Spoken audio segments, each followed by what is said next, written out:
Welcome to another edition of Inspired Stories, where leaders share their experiences so we can learn from their successes, how they've overcome adversity, and explore current challenges they're facing. Welcome to another edition of the Inspired Stories podcast, where leaders share their experiences so we can learn from their successes and be inspired by how they've overcome adversity. My name is Anthony Codispoti, and today's guest is Amy Clary, CEO of Keystaff, a Texas staffing agency that has been around since 2004. They do the recruiting so you can get back to business. Direct hire, temp to permanent placements, and temporary placements are all services that they excel in. They consistently deliver top candidates, provide great customer service, and get results for their clients, which leads to overwhelming customer satisfaction. They have office locations in Austin, Dallas, and San Antonio, Texas. They specialize in admin and clerical positions, general labor, light industrial, engineering and IT, call center, and accounting positions. And their website is keystaffinc.com. Now, before we get into all that good stuff, today's episode is brought to you by my company, Add Back Benefits Agency, where we offer very specific and unique employee benefits that are both great for your team and fiscally optimized for your bottom line. One recent client was able to add over $900 per employee per year in extra cash flow by implementing one of our proprietary programs. Results vary for each company, and some organizations may not be eligible. To find out if your company qualifies, contact us today at atbackbenefitsagency.com. Now, back to our guest today, the CEO of Keystaff, Amy Clary. Thanks so much for sharing your time and your story with us today. Yeah, thanks for having me. Okay, so Amy, tell me, how did you first get interested in the staffing world before you started Keystaff? So that's kind of a funny story. I actually spent a couple of years living in Europe, in France, and I became really good at making crepes.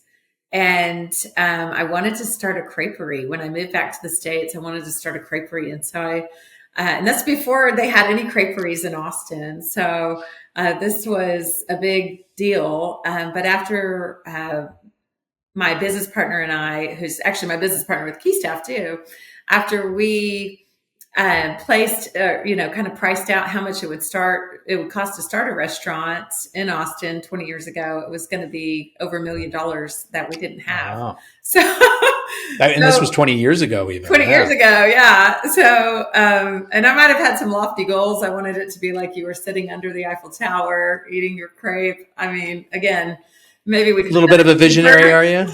Yeah. But he basically said, well, if we want to do that, then you probably need to get a job. So I said, okay. So I got a job at a staffing agency. I'd always been interested in recruiting. And my goal was to work in my head, I had this goal that I was going to work for Southwest Airlines and be a corporate recruiter and be throwing out those squishy foam airplanes to college kids, on college campuses. And that was kind of my dream of what I had thought I was going to do. But I talked to a couple of corporate recruiters at a couple different airlines, and they said, you have to start at an agency. Everybody starts at an agency in staffing and in recruiting. And so then I went and I did some informational interviewing at a couple different agencies, and I landed a job at Staffing Solutions 24 years ago, which is crazy because I don't feel that old. So I feel like I'm 22, so I'm not real sure how these years just keep ticking by. So anyway, yeah, I ended up getting that job, and I was there 3.5 years, top producer nationwide out of 125 offices. Did pretty good. Found out that I was really good at it. I just kind of assumed everybody was good at staffing, but turns out I was really good at it. And so I ended up landing that. And so finally my business partner says, well, why would we start a creperie when you are doing so good in staffing? He always wanted to run a business, and he actually worked at the time for Motorola. He's a master's of electrical engineering. So really smart guy on kind of the back end, Mm-hmm. So we decided, hey, I think what we'll do is we'll start a staffing agency instead. So let's go back a little bit before you started Keystaff. What was it that was making you so good at staffing right out of the gate, right out of school, no background in staffing, and you become the top producer in the country out of 125 offices? Yeah. What were you doing differently? Rookie of the year, even. Yeah. I think it is that I'm not scared to talk to people. This is the people business. Your product is people, your customers people, everything. It's people to people to people. And you've got to be a people pleaser, but you've also got to have that kind of fire in your belly to hit the numbers. In this industry, you've got to be really multifaceted, and you've got to be a sharp thinker, and you've got to have a good memory, because you're interviewing all of these candidates. And if you interview 20 candidates in a day, you've got to remember who Jimmy Brown was, and what company he would fit good in with. You got to take a lot of notes. You got to get yourself organized. So if you saw my desk, you probably wouldn't think I was that organized, but I know where every piece of paper is on that desk. And so if I call the office on vacation, I say, go to the stack of papers on the right, go 6 papers down. It's a sticky note in the corner. You've got a visual map in your head of where everything is located. Yeah. And just a quick sidebar, if you talk to the people who are like the best memory experts in the world, they actually teach a system like that. They teach you to sort of visualize these things that you're trying to remember in your head in a physical space. So whether you realize it or not, you're onto something. Yeah. Wow. Yeah. I guess I should write that book. No, just kidding. Someone's already done it. Yeah, no. So yeah, I think, that, and given the opportunity, I will say too, that, there was a lot of pressure there. That place was a pressure cooker. And I think at the time, and maybe I was just cut from a different cloth, or maybe I was raised differently, but I was always so worried about letting people down. And I never even had this thought in my head, like, hey, I could quit and just go somewhere else. I thought, well, I have to make this work. I have to be successful. I mean, that being said, I was also always anxious, which is not the upside to the story, because no one wants to go around feeling anxious all the time. I was always anxious I was going to lose my job. Even when I was top producer, I would get called into the office and told, okay, well, what's next? What's in your pipeline? Even after I closed a big deal, what's next? What's next? And I don't know if that pressure was ultimately good for me or bad for me. But it is what it was, right? So I handled it, and I kept going up and up. And every time I would have a good year, then my quota would go up, right? So, and I think that's how people deal with with salespeople still in most industries, not just staffing. I think that's, that I have a lot of friends in sales, and they go through the same thing. So you got to be able to handle some pressure, I would say that running a business is a different pressure, and it's a lot of pressure too, so I think that set me up for success there too. And genuinely, I think in staffing, I like people. I like talking to people. I like getting to know their story. And I think that that's one thing you need to do on both sides. I like sitting, and I like making people I like collecting friends. A lot of people have collections. I like to collect friends. So, on both the client side and the candidate side, when you meet cool people with a cool story, and it is exciting, It's a big reason why I love to do this podcast. Yeah. So you might enjoy starting one of these yourself someday. Yeah, that seems like a lot of work. A little bit. So tell me, how were you dealing with that anxiousness, that anxiety, as you were, quickly moving up the ranks at your job there? Well, probably, and it's probably the wrong answer. I was probably drinking too much. I mean, if I'm being 100% honest, I was young. I was in my 20s, so I was doing a lot of networking and have a good friend base. So I was spending a lot of time with friends. Probably, I would go to happy hours, because in our world, you can be invited. I mean, I always say, if you do it right in sales, you can eat breakfast, lunch, dinner, and happy hour for free every day.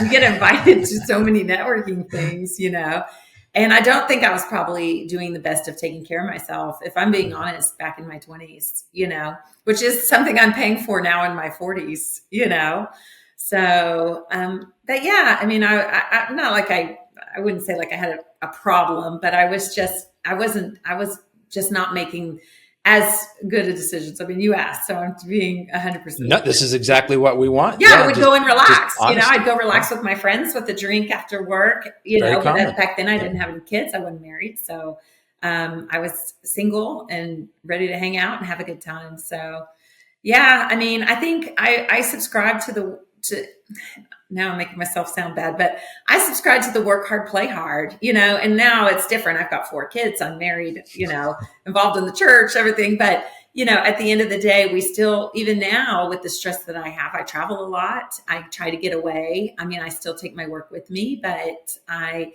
enjoy, I enjoy what I'm doing, and I enjoy getting away from what I'm doing at work. So I work hard at work, and I play hard when I'm off of work, and yeah. So I don't know. And so you mentioned you have a partner. What's his name? His name's Jason Stoneberg. Jason. So you and Jason decide, we're not starting a creperie. That's crazy. No. Like you are killing it in the staffing agency. Yeah. Let's start a staffing agency. So you decide you're going to start Keystaff. And what was the first step? How did you get your first customer? Well, let me tell you the first step, which is even before the first customer. Okay. The first step is pretty funny because I didn't know, I was really nervous because at the time I was doing really well at Staffing Solutions, and I was nervous about leaving. I was nervous because by this point I had bought 2 duplexes and I had mortgages to pay, and I was still in my 20s. And I was thinking, what if, this doesn't work out? How am I going to go get another job? And I will tell you, when I turned in my notice, I was so sweaty. I mean, my notice sat under my keyboard all day, and I had reread it to where it was like almost see-through with my sweat. And Jason told me something because I had gone over to his house the night before, and he told me, he said, Amy, you don't have to quit. He goes, you don't have to quit. Even though we spent a year working on this business plan, and we have rolled out everything. For Christmas, we asked for a fax machine. That's back when you faxed resumes. Okay. We asked for a dry erase board. We asked for a rolling chair. And my family bought me all of my Christmas wish list. It was the startup of the office, basically. And he said, Amy, you don't have to quit. You can work for Staffing Solutions forever. He goes, but just know you will work for someone else for the rest of your life if you don't quit tomorrow. And that's quite a speech. What's more scary, right? For someone who's kind of an entrepreneurial minded, it was more scary to think about working for someone else for the rest of my life than it was to think about leaving and giving that notice. And I knew, because I was the breadwinner for the whole office, I knew that heads would roll. If I quit, I knew my boss would get fired. I knew. Wow. I mean, so I felt a lot of stress over that. That's a lot. And That's he did. He ended shoulders. up getting fired because he couldn't keep me. And the AVP called me. She really loved me. She used to tell me that she wished that I was her daughter. And then, but of course, I couldn't tell her I was leaving to go start my own staffing agency. So I told her I was going to go back to work at the Hula Hut.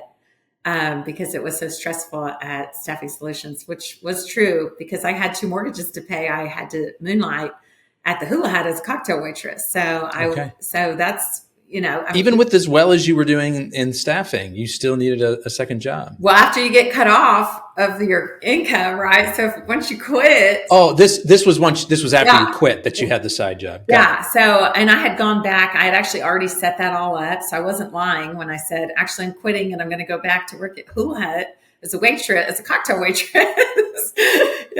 She was thinking you're crazy. Everybody thought I was crazy. Of course, this is before LinkedIn and Facebook, and even I think it was maybe before MySpace even. So nobody really tracked you, nobody could really find you, So, I mean, you could literally die in the same city and come back to life after your non-compete ran out. So, and in Austin, Austin was a small town back then, but it was pretty crazy. But one really funny thing is I was really nervous to do this. I wanted to make sure I could work well with my partner. Because that was a lot of risk too. And so we actually started a business called Curbside Service. And we went around painting people's curbs, I would do all the marketing, and I bought all the paint, and I would take all of these flyers door to door as I was walking my dogs and say, if you're interested in having your curb painting, but just with the numbers or whatever we offered. Okay. We offer the UT Longhorn symbol. We offer, which probably wasn't supposed to do that. I don't know. But anyway, copyright infringement. Yeah, I'm like, oh, I mean, that was 20 years ago. But so we would spend the weekends painting curbs. Me and this, I have a degree in government, actually, from University of Texas, and my business partner has a master's from his undergrad was from UT and his master's from A&M, and which was kind of a conflict in Texas. But I would say, yeah. Heated rivals. Yeah, but so we'd spend all weekend painting curbs on our neighborhood. And then we got a call from a guy, I guess, who lived in the neighborhood, who said, "You painted my curb. You did a good job. I'm a builder out in the suburbs in Leander, and I have a neighborhood going in, and we are having trouble because they keep dropping like the stacks of bricks and the stacks of lumber off to the wrong lots. We've just cut the streets.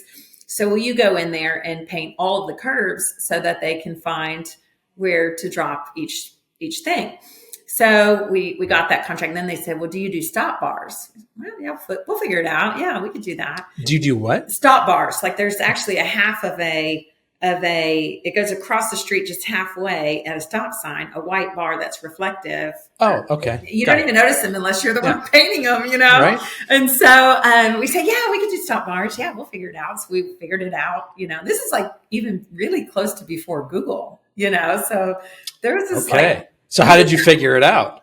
Oh, we went to the paint store. We went to the paint store, and we asked the experts. So hypothetically, if we wanted to paint our street, how would we do that? And then APD called us, Austin Police Department, and they said, we can't ever find the addresses on the east side of Austin when there's an emergency call. Would you be interested in painting basically the whole east side of Austin? What? That's huge. So finally, and we had mountains of spray paint. I mean, literally our fingernails had spray paint under them. We almost probably looked like we had a drug problem, a sniffing problem. So one day we woke up and we said, we really don't want to do this anymore. We don't want to spray paint. I mean, we were making like $10 a curb, Okay. And so anyway, we said, okay, I think we've done this for a year. We're doing pretty good. So let's try this. Let's roll out the staffing agency. So after we've kind of established a baseline, because I think one of the most important things about business, being that I've been doing this now, started 2004, I'm 20 years into Keystaff, I still have the same partner. And I think the most important thing is if you are going to have a partner, you better do your research on that partner first. You better pick a good partner. I've just talked to so many business owners who have just had so much conflict in their partnership. And I'm not saying we don't have conflict. I would be lying if I said it was all glitter and kittens. But it is so important to make sure that that you have the perfect partner who supports you, who does the opposite of what you do. Like I do all the marketing. I'm the face of the company. I'm the one who goes out and meets with everybody. I take all the calls. Jason, he does all the back office. He reads all the contracts. He does all the stuff I hate doing. I think that if we were both sales folks, I don't know that it would have worked out for 20 years. I think if we were both back office, then I don't think we would have sold anything. Mm-hmm. So he keeps us compliant. I make the money. He counts the money. And I think we're both in a good role for ourselves. So if I'm giving some advice about business ownership, it is make sure you can trust that person too. Like I trust Jason, he is like a brother, and I trust him so much. Like I just can't even imagine, like even after one day we're done with Keystaff, we'll still be lifelong friends. I mean, we're 25 years into a friendship right now, How did you guys first meet? So we met at a wedding. Actually, one of his friends got married and he was the best man. And I was there from Switzerland back. I worked at Hula Hut with his best friend from high school. Okay. And so we got sat at a table next to each other and we just started chatting and ended up, having a lot in common and becoming good friends and worked through it that way. So it was a good it's a good partnership. Yeah. That's really good advice on picking your business partner. I mean, it's as important, some would say, as picking your spouse, your life partner. 100%. Because 100%. it's a marriage, a different kind of marriage, but it's a marriage that if things don't go right, it's messy and it's painful and it's ugly to disentwine. So, Yeah. that's really good advice. So, how did you guys get the first client? So I joined a Rotary Club, which I highly recommend for everybody. Rotary is the largest, I believe it's the largest service above self organization in the world. Just a quick plug there. I'm not currently a Rotary, although I should get back into it. I got 4 kids now, and so it became too much. But Rotary really has it's just good bones. It's good people. It's good. I mean, the 4-way test of that you say at every meeting of the things that you think, say, and do is number 1, is it the truth? Number 2, is it fair to all concerned? Number 3, will it build goodwill and better friendships? And number 4, is it beneficial to all concerned? So you're sitting in a room with a group of people who are reciting that once a week and who are holding themselves to that standard. And so when I left Staffing Solutions, I shared it with my Rotary Club, and I had been in Rotary probably for 2 years at the time. And everyone in Rotary rallied around me. My very first customer was a fellow Rotarian. He said, well, actually, we have a job order. I actually ended up, his name is George Lineal, amazing guy. I went to his wedding. He went to my wedding, just really, you just get really deep with people there because you're connecting on a level of like, hey, we want to do good for the world and we want to be good people and we want to, connect. And what a great foundation to start from. In service. Yeah. And then when I said I'm leaving, after my family exhausted their Christmas budgets for my office decor, I reached out to Rotary, and the folks in Rotary, a lot of them are business owners, and they said, "Oh, I have a desk you can have. I have these office chairs you can have that we're redoing our lobby, so you can just have my old ones." And so that's how we started. Yeah, and so George was my first client. He just needed one admin to start, but after I really got going, I hooked up with this guy who owned a company who does, he's still a client of mine, which is amazing, but makes basically like wire harnesses. A guy named Tom, really awesome guy. And he said, Amy, you have done what nobody else has ever been able to do for us. And he was also starting his business at the same time.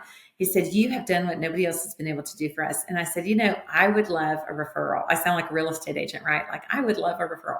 But I told him, I said, I would love a referral. And he, in front of me, and I'll tell you, this is the best thing you could ever do for someone who you think who you have faith in. In front of me, he picked up his phone and he called 10 different friends. And who all were business owners. And he says, I've got this girl right here who's staffing for me, and she's incredible, and you need to meet with her. Wow. And I ended up bringing in probably 7 or 8. And then his little hub of friends became basically my first kind of what I built the back of my business. And I will tell you, I am still working with, 20 years later, I'm still working with like 6 or 7 of those. Some have sold, some have moved on. One company, we have a lot of folks out there right now in Austin. We've worked with them for 20 years, and they've gone through 3 different name changes, like being sold, merged, whatever, and still a loyal client of ours. So that's phenomenal. What a great story. Yeah, it is cool. And then again, like I collect friends. So the guy who owned that company, he came to my wedding.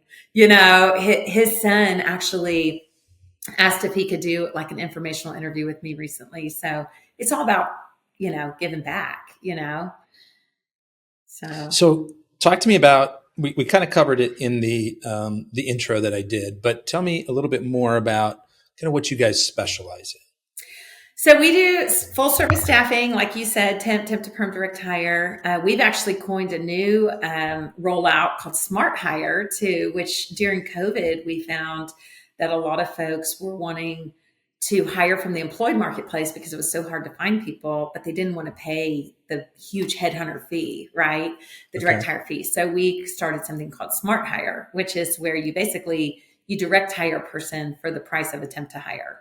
So, and it's paid out in 16 weekly installments instead of this big balloon payment of you need to pay me $25,000 for finding this person. I'm going to do it in these weekly installments, which also gives them more of a guarantee that, someone's going to stay around. And especially during COVID, when people were like leaving, jumping quickly to get the next amount of money, right? So the total fee ends up being the same. It's just spread out over time. It's a little less. It's what they would have paid if it was a temp to hire. So it's. How were you able to do it more cost effectively for them? Well, I mean, with direct hire staffing, traditionally, when I started in staffing, you paid 30% of the client paid 30% of the person's annual income, and they paid it upfront in one big fee, right?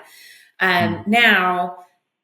Pay rates are higher, right? So it's a little bit like, well, if someone direct hired somebody before who was making $30,000, now that same person's probably making $60,000, right? So the fee in essence would double, but really the cost of running the business hasn't doubled. So we can slide that back. We don't need, if it's 30%, 30,000, it's $9,000. Gotcha. Now it would be $18,000. Well, I don't think necessarily that, $18,000 that's a lot. And it's a lot for a company to, if you've got a big company, if you got the big companies, they've got a lot of money. But if you're talking like our sweet spot is that middle, not the onesie twosies, not Jim Bob who owns a mechanic shop, but it's more like someone who's kind of middle, with maybe anywhere from 25 to, a few hundred employees, but it's not going to be this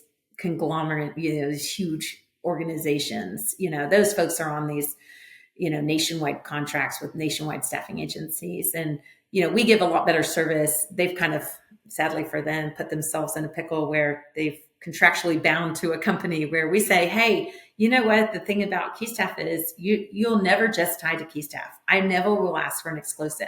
My goal is to help you find the right candidate for your position. I'm not going to pigeonhole you that if I can't find him, then you're not going to hire someone. I want you to find the right candidate. I want to be the one who finds that candidate, but I'm also, our organization isn't huge either, right? So I want you to have opportunity. And if we find him, you pay us. And if Kelly's Services finds him, you pay them, So, and is your approach unusual? Do a lot of the other firms ask for an exclusive? The big companies do. Yeah. I mean, I think they say you're only going to use us, right? The big nationwide companies will say, we'll give you a deal, but you only can use us. But it's not really a deal because now you're stuck. If you're the client and you've signed an exclusive with a large company, and you've said you can't use anybody else. And then they say, you know what? And this is what happens. I mean, just think about it from business perspective. If you're one of these large staffing agencies and you've signed this large company at a discount rate, but then you have other companies who, you're making a lot more on, you're going to service them first because they're all stuck anyway. They can't go anywhere else anyway. So they're going to have to wait for you to find them someone. Right. So, you're not motivated. Yeah. Whereas I'm like, hey, use me, try me out. If you like Keystaff, if you like what we're bringing you, then use me again, Yeah. And so let me ask you, some of these companies, 25 person company, I can understand a little bit more, but you're also talking about some of your clients, they've got a couple, maybe a few hundred employees. Those are companies that are of the size that they've probably got their own, internal HR team. They probably can afford to hire somebody full-time or part-time that does recruiting. What is it that draws them to Keystaff to want to use your services, if maybe they have some of these capabilities in-house? I find that a lot of times when someone hires a recruiter in office, and some don't get me wrong, some clients say, hey, we have our own team, we don't use staffing. Okay, got it, But I find a lot of times what they find is they want the try before you buy. They want to try folks out. They want other pockets of candidates as well. They don't want to commit. They don't want to do all the paperwork. We're already doing all the paperwork. If you're doing temp to hire, we're doing all the paperwork. You call me, you call someone on my team, and you say, you know what, Jesse is not working out. And guess what I do? I call Jesse and say, you're not working out. Don't go back tomorrow. And there's no awkward conversations. There's no write-ups. The client doesn't have to do any of the dirty part of employment, which is the firing, right? The counseling, the firing. I'll do all the dirty stuff. And it's kind of nice because it takes the person, because if you've got somebody working on site with you, right? And you like this person, but man, she's always late, right? She's late every single day. And you're like, hey, Betty, we really need you to be at work on time. And she's like, okay, yes, I'll do that. And then the next day she's late, and the next day she's late. But when she's there, she does good work, right?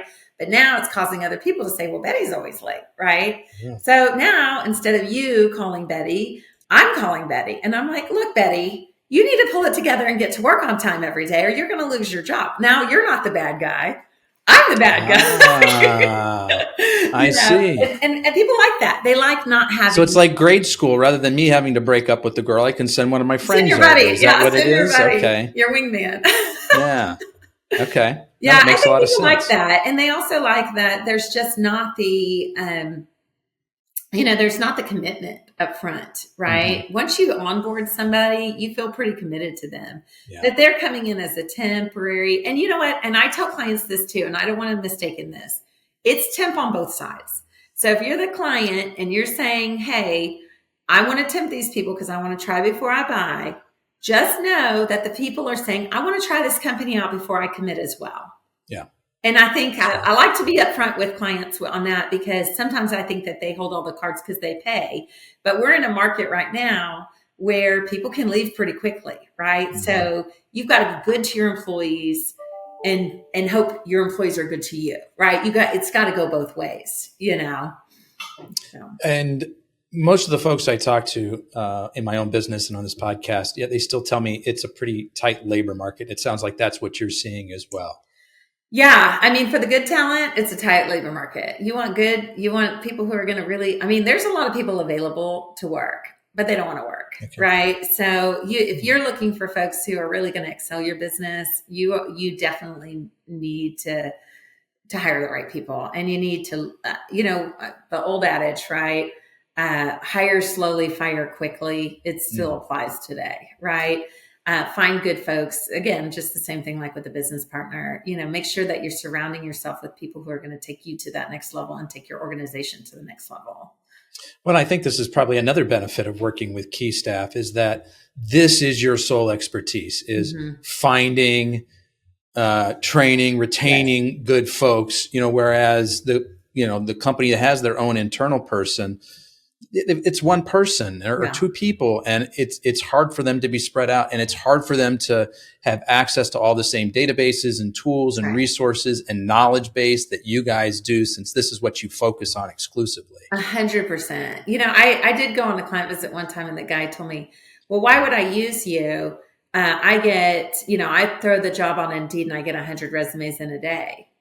And I said, well, you called me. You tell me why you called me. Obviously. What did he say? I want to know. Yeah. Well, he doesn't want to sift through all the resumes. Yeah. Yeah. He doesn't want to do the work, right? Yeah. You can throw an ad up on Indeed and you can get candidates, or you can throw it up on ZipRecruiter or any of the tools that we use.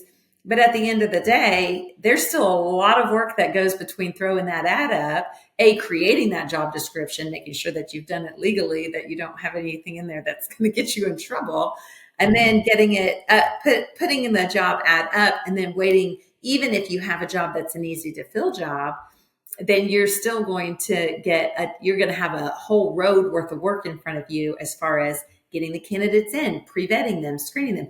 Hey, asking them, what are your requirements, right? Do you want to make sure that if you're hiring Betty for the front office, that she has multi-line phone experience and can type 45 words per minute? Well, she can tell you she does, but until you get there, I had a situation one time where a client told me, I've got this girl in my office and she doesn't even know where the stamp goes on an envelope, like from another agency. I'm like, oh, well, those are things that you should probably try to vet before you hire. Who would think to even ask that question in an interview? Yeah. Well, probably if they've got a lot of the other skills, they've probably got that figured out too. Fair enough. But just something to think about, of course I don't want to disillusion anybody that I asked that to every candidate, but that was like an eye opener to me. Like, wow, you've got to make sure that if someone says they've got this experience, that they've got it, so that you've got to do testing, you've got to do vetting. You want not only pre-qualifying, but then when they come in, then you've also got to run their background check, make sure they're not on drugs. I mean, there's a lot of So steps. if somebody says I can type 100 words a minute, that's something that you're verifying? Oh yeah. Oh, you want to put them on a program, and there's all these programs out there now that you can do where they just go in and a script comes up and they've got to type it, and it'll tell you how many words per minute they actually type. So, well, I mean, that plus sifting through the resumes alone is worth a nice fee. Well, and interviewing, we still, and maybe we're a little old school, we still face-to-face every candidate. And I feel like that's a huge service because a lot of these, especially larger agencies now, they are doing everything through chatbots. And we do have the technology. We have spent quite a bit of money and time upgrading our technology where we have chatbots. But I still want to lay eyes on that candidate before they walk into my client's office. I want to see that person looks the way image is everything, right? I want to see that when they walk in there, that they are dressed to impress. I tell every single person, make sure you bring pre-written questions, a pen and a paper, get your questions answered at the interview so that you don't have questions on the third, fourth day of work that you should have had answered at the interview, right? And so we're counseling on both sides, right? Yeah. We're telling the candidates like, hey, this is how you can be successful too. So it's really, it's a matchmaking service really it really is. You've got sales that you're doing on both sides. You got to try to, sell to the employee. You got to sell to the employer. 100%. Yeah. Connect them together. Yeah. You mentioned that some people maybe in their job descriptions, they're putting things in there that might get them into some legal trouble. What would be some examples of that? Well, if you say, hey, we're looking for a female candidate, or hey, we're looking for men only, of course, anything that's going to take off of the EOE clause that you need to have at the bottom of every single posting. So if you don't already have the EOE clause saying that you're an equal opportunity employer and addressing all of the things that you are equal race, religion, ethnic origin, sexual orientation, all of the things that are protected classes at the bottom of every single job posting, then you can get in a lot of trouble. And if you're not writing the right things, if you're not saying up front, you can't discriminate right against if you have a man or a woman in a position anymore, right? So if you say, we want a female for this role, oops. Yeah. And a male applies and he's feeling a little feisty that day and he screenshots that and takes it to an employment attorney, then as an organization, you could be slapped with a lot of fines. So one of the things we do for all of our internal employees is they have to go through employment law training, which is there's a great book that actually Texas put out. So of course we're only in Texas, but they put out an employment law book, which you can get free off of the Texas Workforce Commission website. And it's pretty thick and it's a terrible read, but it's got a lot of great information. And we, through training our internal team, everyone has to pass a test. Just like if they were passing a CPA test, but it's just for us internally. But I want to make sure that I'm not going to get sued for something that one of my teammates, does.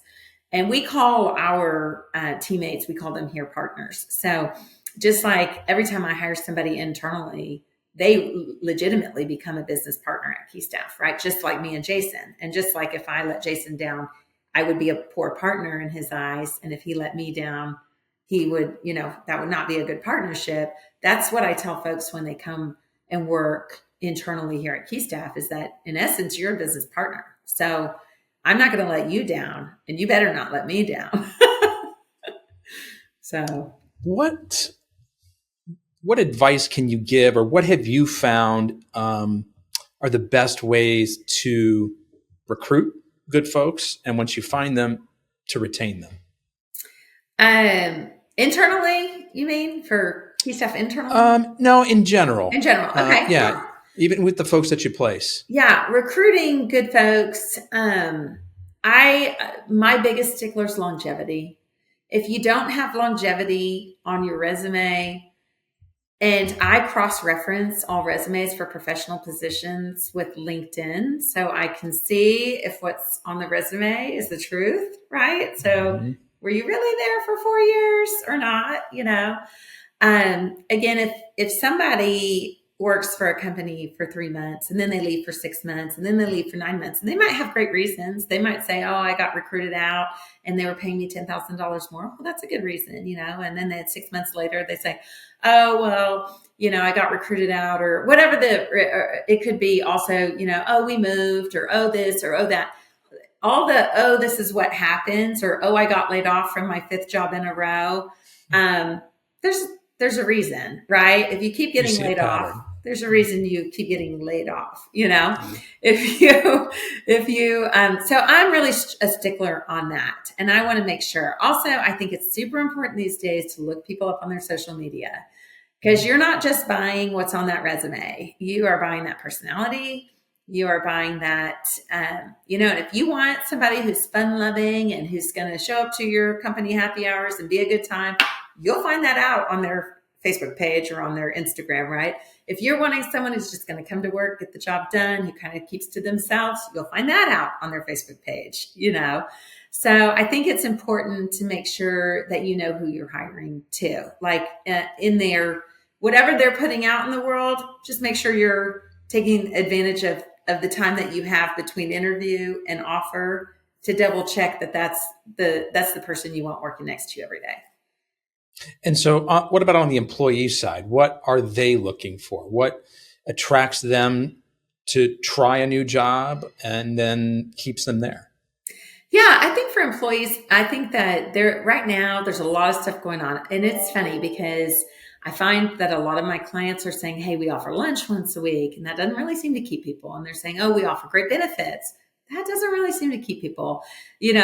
What keeps people is the pay rate. I mean, if I'm just going to throw it out there, it's going to be I can post a job with a good pay rate and have no benefits, and people will still take the higher pay rate with no benefits, right? I don't know why that is. I know for me and my family, I've got 4 kids, and one of my kids is adopted from China and has hydrocephalus, and we've done brain surgery. So I'm all about the benefits. Don't get me wrong.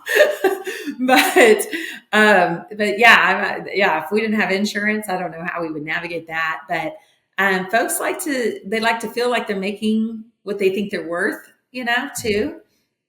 One of the things I do is if the job says it's paying 20, but you really want to make 25, don't apply for the job at 20. Okay. Because you could ask, hey, can you pay more? And then you could get excluded. And you can always ask, and they might come around. But at the end of the day, if they say, if you were making 25 before, and now this job is offering 20, don't take it, because you're still going to be looking. And then you're going to have another notch on your resume. And then you're going to look unemployable, or you're going to look like you're a job hopper. And people were, during COVID, when it was hard to find people, that was okay. People were paying top dollar for anybody who would show up and actually show up on the first day. Now, not the case. Now everybody is back to really, hey, I've got to make my dollar stretch. All these companies are like, I've got to make my dollar stretch a little higher, a little further. Everybody's cutting. Even at Keystaff here, when someone leaves, we don't replace them. We found technology to replace them. Our front desk is now Alice, the receptionist. She's a computer. She's here every day on time. She smiles when anybody walks in, and she says, hi, welcome to Keystaff. I'm Alice. Please choose from the available menu options. Okay. And now it's like, man, Alice gets Employee of the Month, So, you got to do a good job, or sadly, you will get replaced, So that's one of the things that I feel like people need to realize, that, if you make yourself unemployable, then your job will become a job where technology will figure out how to take care of that job, or they won't need you any longer, you know? So you got to be careful about that. Make yourself where you want to be a good employee, a good asset, a good partner for that company. And as far as companies keeping employees, I think giving people opportunities. Our tagline is creating opportunities for success. people want to feel successful. They want to have an opportunity. They want to move up. They want to feel like they're doing a good job. They want kudos, not overly kudos, but they want to feel like, hey, they're succeeding, and just making sure that they feel appreciated and that you're like, giving them raises, Yeah. Yeah. Yeah. Everybody would want that. Yeah. I think it's old school. I really do think it's old school. I think, you can have this great lobby and you can have this great workstation, but at the end of the day, the work has to get done, and people want to get, they want to get a fair compensation for the work they're doing. Amy, what's a particular challenge that you've overcome in your life, whether personal, professional, or a combination of the two? And what are some lessons that you learned coming out the other side? Yeah, I would say a challenge in life. Yeah, I mean, I've had a lot of those. I actually, if I'm oversharing, I feel like I say this a lot to folks because I had a mental breakdown a few years into starting Keystaff. And again, I think it's because I wasn't taking care of myself. I started an organization at the same time. I don't know why I thought I was so invincible in my 20s, but I started an organization called Helping Austin with a group of friends and some Rotarians. And we ended up becoming a fundraising arm for Big Brothers Big Sisters of Central Texas. And we started an annual gala, which that's a lot of pressure right there, and an annual huge event. And the first year we raised, I think, $6,000. And then this is kind of cool because I just went to the gala. Now we're 20 years in. And I just went to the gala and I don't have anything to do with it except they invited me back for the 20-year, kind of the 20-year hoopla. And they invited me down to the studio to record some stuff about the earlier years and also to just kind of give me a little bit of kudos, a really nice kudos. Really, it was sweet. That's nice. And we, my husband and I we sat at the front row, the front table, the CEO table next to the Quita Culpepper, who is a local celebrity in Austin. Got to sit right next to her, chatted with her the whole time. And they raised over $1 million in a night now. Wow. So that is just a really cool thing that happened to me, that I was part of that. But I will say, as far as the challenge that goes, having all of that stress, starting Keystaff, starting Helping Austin, working at Hula Hut at the same time, I just not taking care of myself. As far as getting good sleep and getting exercise and eating healthy, all of those things. I think and getting overwhelmed with stress, I just literally had a mental breakdown and spent thousands of borrowed dollars from my parents, which I had to pay back on therapy and, joined a support group, which I think is super important. Ended up getting a diagnosis of OCD, but learned a lot about what OCD actually is. And it's just interesting because that time in my life, it was funny because I would come into the office crying every day, but I still showed up every day. And I'd come in crying, and we didn't have a very big team at the time. So I'd go to my office crying and sit there, and Jason would walk in and he would say, "Why are you crying?" I was like, "Oh no." It was just overwhelming. Everything was overwhelming. Yeah. And I was definitely in depression. And, but I persevered. I kept going to work. I kept showing up. And Jason, in his wisdom, said, "Well, make some sales calls. That'll make you feel better," which at the time sounded very rude Cold. To me and uncaring. But the craziest thing is, and I don't know that I've ever actually come full circle to Jason and thanked him for that bit of advice, but I would pick up the phone, I'd suck it up, I'd make some sales calls, and somebody would say, "Yeah, I'll meet with you." And then I would drive to the client site crying the entire way there. And then I'd pull myself together in the car and I would walk in, I'd close a huge deal. They'd sign right there. I think that was God's blessing that he just kept delivering really, really "Look, you're good, And I would get a contract signed and I would get back in my car and I'd cry all the way back to the office. And I put the contract on Jason's desk and I go, "Okay, they need 12 people to start tomorrow," or whatever. And he'd go, why are you crying? You have work to do.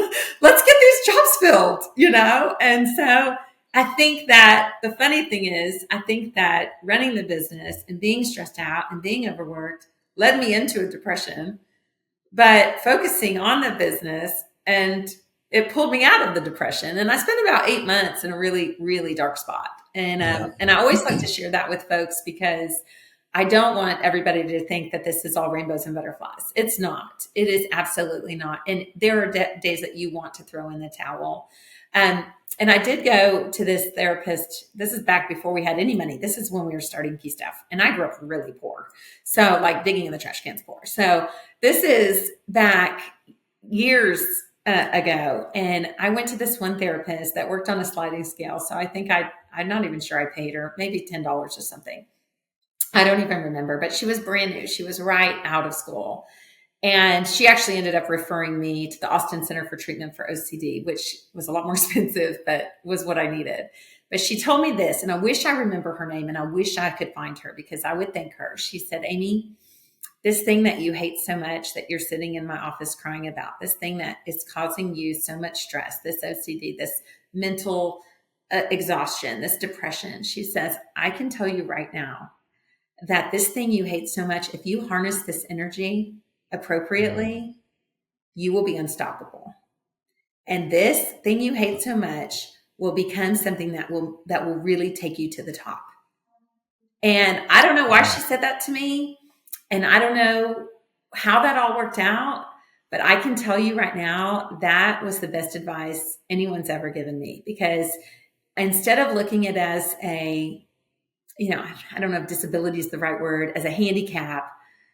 Something holding you back. Right? Instead of letting it hold me back, I said, you know what? I am going to use the positive side of this diagnosis, which is that I, get hyper-focused, that I, all of the things that, that can come from good from this. And I'm going to flip the switch, and I'm going to take control, and I'm going to make this work for me. And I'll tell you, if I could find her now, I'd give her a big hug and just say, you have no idea what that one statement in such a vulnerable part of my life, in such a sad and scary time of my life, how that impacted me, so. That's terrific. I really appreciate you opening up about that, Amy. This is the kind of thing that I don't think gets talked about enough. People don't realize how much everybody, but in particular, people who have been very successful have struggled with mental health. And, to hear how, you were in a really rough place. You come to work crying, you drive in between appointments crying, you come back to the office crying, like you were really struggling. And I think what I heard you say, if I were to kind of paraphrase, is, there were a few things that kind of really helped you here. One was, continuing on with your purpose, which was the business. Two was the power of human connection to help kind of pull you out of this, right? You go to a client site, you close a deal. When you're struggling, people just, they kind of want to hole up, they want to withdraw. They kind of want to go inside themselves, and that can cause it to snowball. It causes it to get worse. And, fortunately your partner, although it seemed cold at the time, was kind of there to give you a little kick in the rear to say, get back out there. And then I really love the part about, that early therapist that you talked to, who kind of gave you a different way to look at this. This is not a disability or something to hold you back. If you can spin it around, if you can sort of turn that leverage, that fulcrum point, this can be used for good. And this can be what elevates you above everybody else. Yeah. I feel really blessed by that. I think God put her in my path that day. I really do. I think that I was really, I think he was looking out for me. And also, I did the steps necessary. I tell everybody, if you are suffering from depression or anxiety, all of the bad things, right? Get involved in a support group. The people in my support group were so amazing. I just can't even tell you. And then when I got married, and I say this, this, not that many people know, but I guess a lot will know soon, but I never tried to kill myself, but I know why people do. I was in that dark of a place. So when I say it was a dark place, it was a dark place. And on my wedding day, my whole OCD support group came to my wedding. And and I'm not a card person. Please don't ever write me a card. I will throw it away. But she wrote me a card. It's one of the very few cards I've ever kept. And it said, Amy, look at you now. Look at what you have done and look at how you have, and she said, you could have missed this.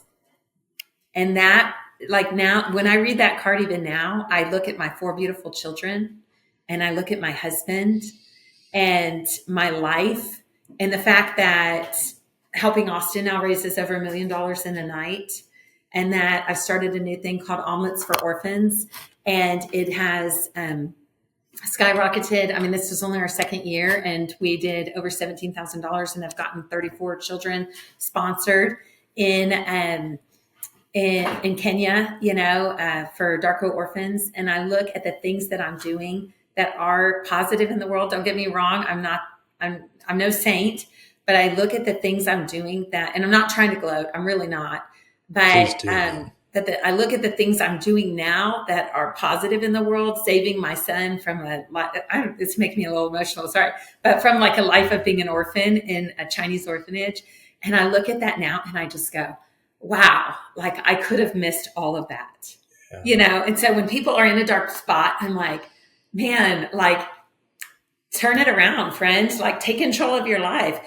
Get on meds if you need to. Join a prayer group. Do it all. Do everything you need to do to make healthy choices and get back into a positive mindset. Because if you don't have your mind, you don't have anything,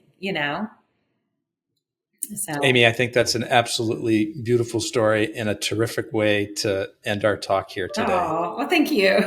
Thank you so much for sharing. Don't apologize. Yeah. The emotion that you showed and the stories that you shared are going to help other people today. Yeah, I hope so. So thank you for opening up about that. Thanks for sharing your time and your energy with us. Yeah, no problem. Folks, that's a wrap on another episode of the Inspired Stories podcast. Thanks for learning with us today.